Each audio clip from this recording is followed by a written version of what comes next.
Assalamualaikum warahmatullahi wabarakatuh. Perkenalkan, nama saya Muhammad Iqbal Al-Farizi, kelas 11 48 SMA Negeri Titian Trust. Di sini saya akan menjelaskan materi tentang harmonisasi hak dan kewajiban asasi manusia dalam perspektif Pancasila. Sebelum melanjutkan, saya akan memperlihatkan buku Undang-Undang Dasar 1945 sebelum dan sesudah amandemen. Baiklah, pertama saya akan menjelaskan apa yang dimaksud dengan hak asasi manusia. Hak asasi manusia adalah sebuah konsep hukum dan normatif yang menyatakan bahwa manusia memiliki hak yang melekat pada dirinya. Atau dengan kata lain, hak seorang individu itu sudah ada sejak mereka lahir, atau sejak mereka dalam kandungan ibunya itu sudah ada sampai mereka meninggal dunia.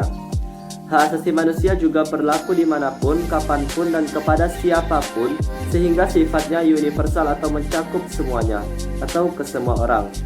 Baiklah, kedua saya akan menjelaskan atau memberitahu tentang ciri-ciri hak asasi manusia.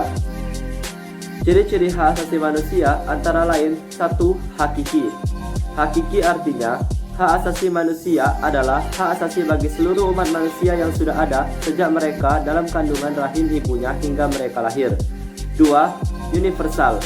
Universal artinya hak asasi manusia berlaku untuk semua umat manusia tanpa memandang status, suku bangsa, ras, maupun kebudayaan. 3. Tidak dapat dicabut. Hak asasi manusia tidak dapat dicabut dari seorang individu atau diri seseorang, maupun tidak dapat dipisahkan, maupun yang lainnya, yaitu tidak dapat diserahkan kepada pihak lain. Keempat, tidak dapat dibagi. Semua orang berhak mendapatkan semua hak, baik itu hak sipil maupun hak ekonomi, baik itu hak pendidikan maupun hak yang lainnya.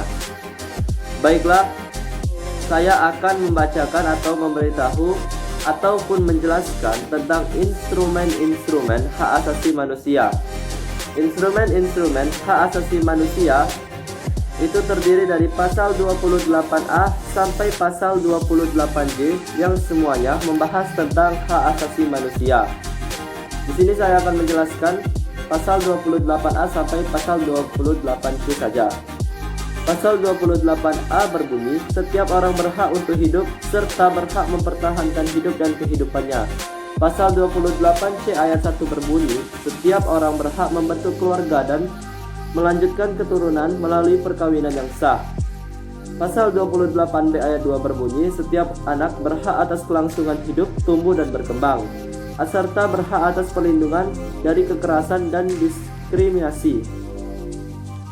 Pasal 28C ayat 1 berbunyi, setiap orang berhak mengembangkan diri melalui pemenuhan kebutuhan dasarnya, berhak mendapatkan pendidikan dan memperoleh manfaat dari ilmu pengetahuan dan teknologi, seni dan budaya demi meningkatkan kualitas hidupnya dan demi kesejahteraan umat manusia. Pasal 28C ayat 2 berbunyi, setiap orang berhak untuk memajukan dirinya dalam memperjuangkan haknya secara kolektif untuk membangun masyarakat, bangsa, dan negaranya.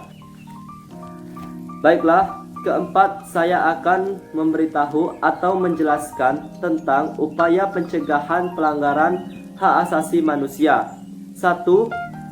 Meningkatkan kualitas pelayanan publik. 2. Menegakkan supremasi hukum dan demokrasi. 3. Meningkatkan pengawasan terhadap pemerintahan dalam menegakkan HAM. Keempat, sosialisasi prinsip-prinsip HAM melalui lembaga pendidikan baik itu formal maupun non-formal.